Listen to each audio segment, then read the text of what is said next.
Assalamualaikum. Hari ini kita akan belajar tentang tajuk yang seterusnya, iaitu 1.4 perpuluhan positif dan negatif.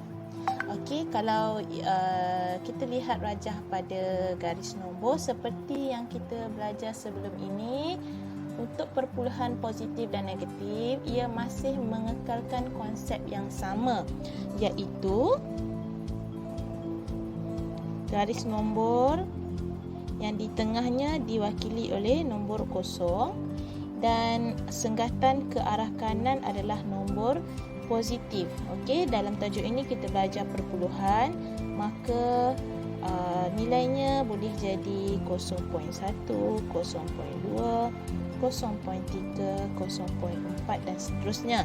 Ini adalah nombor positif, di mana jika contoh yang cikgu bagi adalah nilai 0.3.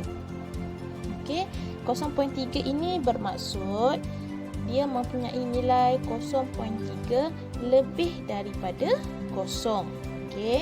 Dan kalau untuk yang negatif pula, ini adalah senggatan ke sebelah kiri, maka nombornya adalah nombor negatif, iaitu negatif 0.1, negatif 0.2, negatif 0.3, negatif 0.4.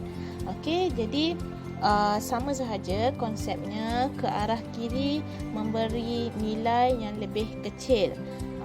Iaitu jika contohnya kita lihat pada buku teks itu 0.3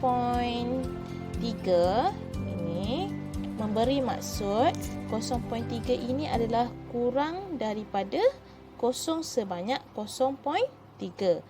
Jadi semakin ke kiri nombornya semakin besar tetapi nilainya semakin kecil.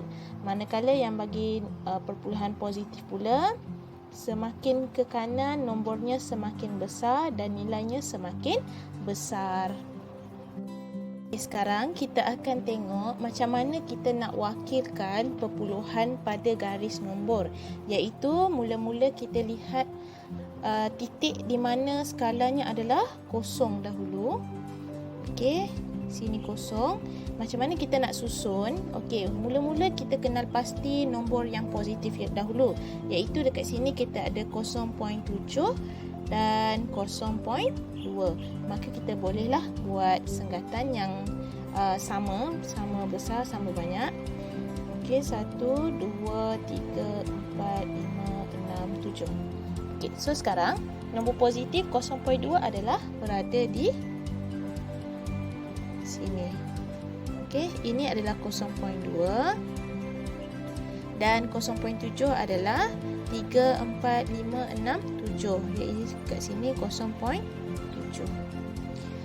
Untuk negatif pula kita ada negatif 0.5, negatif 0.8 dan negatif 1.3. Jadi kita kena buat senggatan tu sehingga nilai 1.3, iaitu dekat sini negatif 0.1, negatif 0.2, negatif 0.3, negatif 0.4, negatif 0.5. Jadi dekat sini kita dah dapat jawapan, iaitu negatif 0.5. Berada di sini.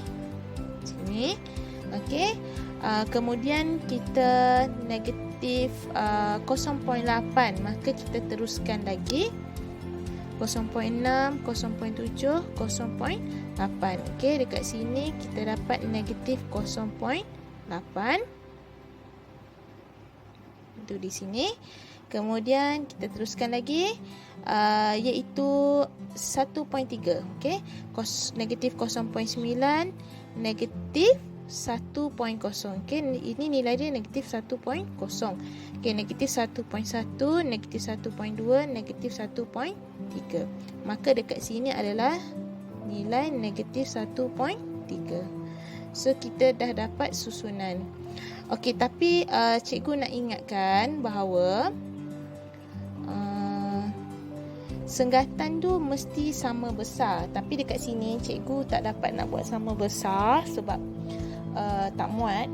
Jadi kalau buat dalam buku tulis, pastikan senggatan dia, maksud cikgu jarak antara senggatan ni dengan sini ni kalau awak tengok tak sama kan.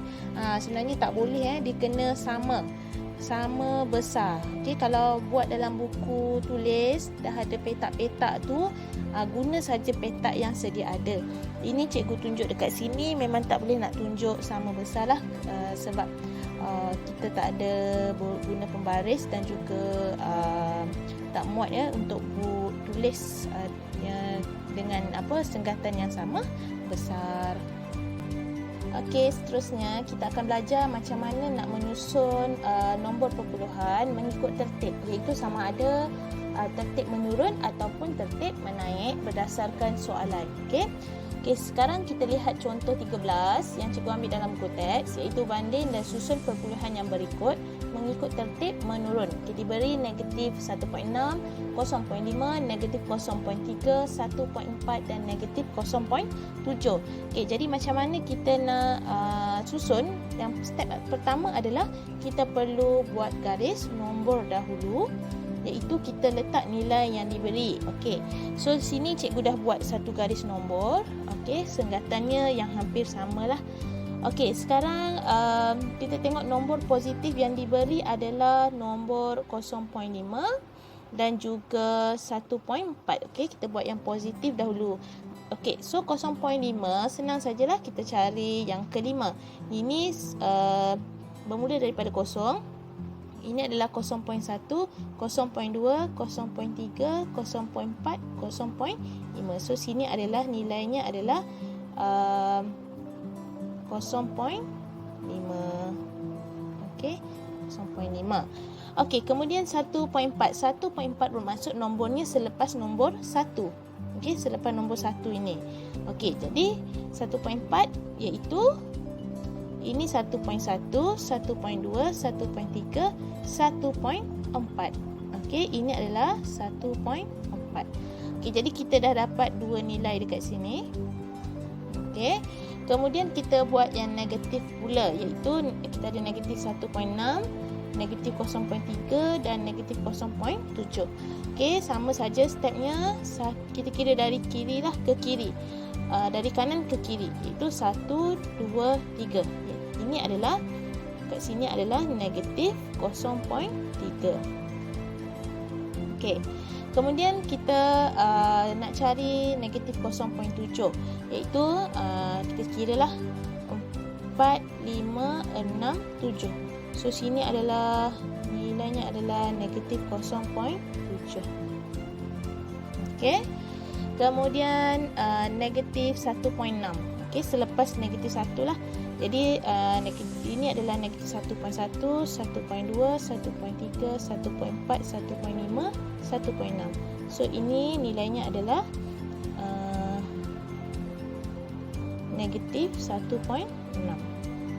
Okey. Jadi soalan dia adalah tertib menurun. Menurun adalah di mana kita perlu susun nombor yang besar kepada nombor yang lebih kecil. Okey, nombor yang paling besar adalah sebelah kanan. Okey. Nombor yang paling kecil, nilai yang paling kecil adalah di sebelah kiri. Jadi kita perlu ambil iaitu daripada kanan ke kiri. Okey, jadi kita buat jawapan. Tertib menurun adalah 1.4, kemudian 0.5, negatif 0.3, negatif 0.7 dan negatif 1.6. Okey, ini adalah tertib menurun. Okey, sekarang kita akan belajar macam mana nak selesaikan masalah, iaitu kita masih menggunakan peraturan yang sama, iaitu yang pertama kita kena selesaikan kurungan, yang kedua kita kena selesaikan darab dan bahagi, dan yang ketiga tambah dan tolak. Okey, so sekarang kat sini kita ada kurungan ya, iaitu tolak dan negatif 6.5. Jadi kita nak selesaikan yang itu dahulu. Okey, jadi kita tulis dekat sini 3.5 Okey, tips yang kita belajar dalam integer mula-mula iaitu tandaan yang sama akan memberi tandaan positif ataupun tambah. Jadi tolak dan negatif ini akan jadi tambah. 6.5 darab 0.2. Okey. Kemudian kurungan kita dah buang. Kemudian kita nak selesaikan darab atau bahagi. Kat sini bahagi tak ada, maka kita selesaikan yang darab iaitu 6.5 darab 0.2. Jadi kita tekanlah kalkulator. Okey, tekan kalkulator, tekan saja 6.5 darab 0.2.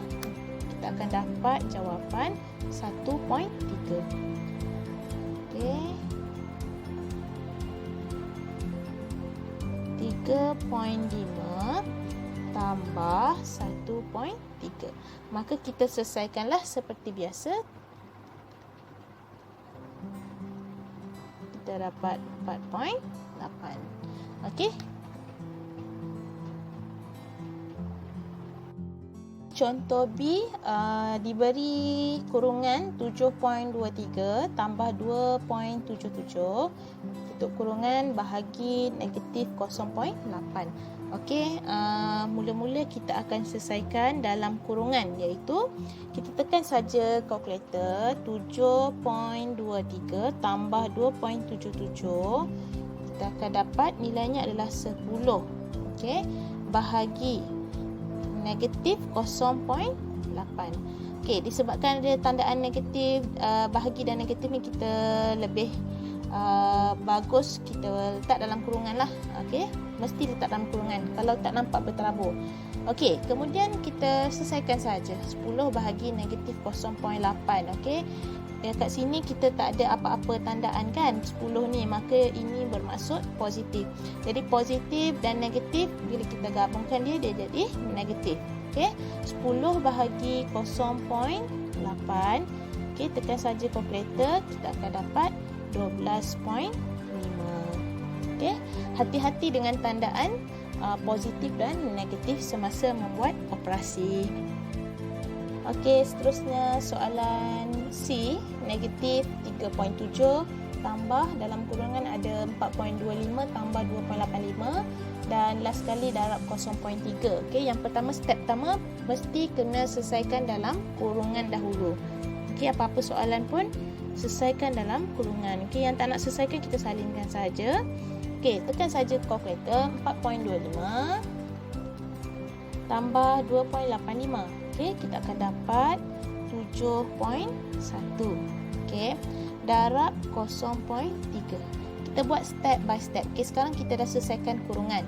Okey, kemudian tengok kurungan 7.1 kita dah tak boleh nak selesaikan. Kita cari yang seterusnya itu darab atau bahagi. Kat sini kita ada darab ya. Maka kita selesaikan yang ini dahulu.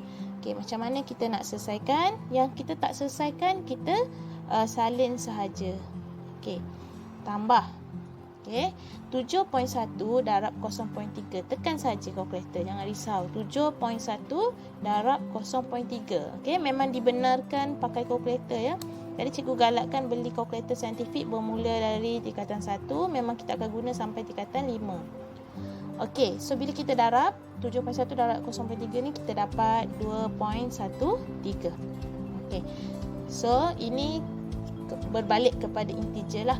Okey, jadi kalau kita contohnya ini nombor perpuluhan kita susah nak congak, tekan kalkulator. Caranya adalah kita tekan step by step iaitu negatif ini. Negatif ni macam mana kita nak tekan kalkulator. Dekat kalkulator tu awak tengok bahagian kiri. Bahagian kiri ada tandaan seperti ini. Okey, yang cikgu tunjuk ni. Okey, tekan saja. Ada kurungan dan ada tolak. Okey, bukan tolak macam biasa ya. Sebelah kiri. Sebelah kiri ada tandaan seperti ini. Maka ini adalah tandaan negatif. Okey, awak tekan saja negatif tu. Kemudian tekan 3.7. Tekan saja tambah. Tekan 2.13 dan last sekali tekan sama dengan. Okey. So, kita akan dapat negatif 1.57. Okey, senang saja. belajar macam mana nak menyelesaikan masalah yang diberi dalam bentuk ayat. Okey, contoh dalam buku teks cikgu ambil. Dekat sini diberi ya, muka surat 21, harga saham bagi sebuah syarikat adalah RM2.05 pada suatu ketika. Okey, so kita catat sikitlah. Harganya adalah RM2.05. Okey, kemudian harganya melonjak sebanyak 32 sen. Okey, bila melonjak bermaksud dia adalah semakin naik. Okey, nilainya semakin naik sebanyak 32 sen. Jadi ada pertambahan sebanyak 32 sen. Itu bermaksud kita kena letak tandaan positif RM 0.32. Okey, ni melonjak. Okey, melonjak ni bermaksud naik. Okey, kemudian menyusut sebanyak 0.28 setiap jam selama 3 jam. Bermaksud saham ni telah jatuh harganya sebanyak 28 sen setiap jam selama 3 jam. Jadi ada 3 kali penyusutan di situ, iaitu 0.28 ni dia menyusut selama 3 jam, iaitu 3 kali lah setiap jam, setiap jam selama 3 jam. Bermaksud 3 kali dia menyusut. So kita ada 3 kali. Okey, jadi ini 3 kali ya. Okey, sekarang soalannya adalah hitung harga akhir saham itu. Jadi kita buat dalam bentuk penyelesaian masalah seperti biasa, iaitu harga asal adalah RM 2.05. Kemudian dia telah meningkat sebanyak 32 sen. So harga tu dah naik lah, kita tambahlah 32. Kemudian dia menyusut sebanyak 0.28 sebanyak 3 kali. Jadi kita menyusut adalah bersamaan kat sini kita dah tulis ya, menyusut ni negatif. Jadi kita buat tolak kat sini ataupun negatif 3 kali. Maka kita 3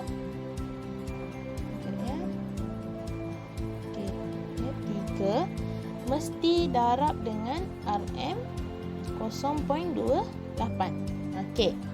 So kita dah tulis dalam bentuk ayat macam ni, matematik, maka kita selesaikan ikut turutan seperti biasa. Yang pertama kita kena selesaikan kurungan dahulu, tak ada kat sini, maka kita selesaikan darab atau bahagi. So kat sini ada darab. So kita selesaikan yang ini dululah. Okey, jadi RM RM2.05 tambah RM 0.32 tolak. Kita tekan saja kalkulator, iaitu 3 darab 0.28. Okey, kita akan dapat RM 0.84. Okey, jadi yang ini senang saja, selesaikan saja seperti biasa. Tekan kalkulator, 2.05 tambah 0.32 tolak 0.84. So kita akan dapat RM 1.53. Okey, ini sahaja jalan penyelesaiannya. Okey, cikgu harap semua faham apa yang kita belajar hari ini. Untuk nombor perpuluhan positif dan negatif ni kita masih mengekalkan konsep yang sama lah, iaitu pertambahan dan penurunan nombor disusun pada garis nombor positif dan negatif. Dan macam mana nak menyelesaikannya, kita haruslah menyelesaikan bermula daripada kurungan, kemudian darab dan bahagi, dan last sekali barulah tambah atau tolak. Okey, sekian, terima kasih.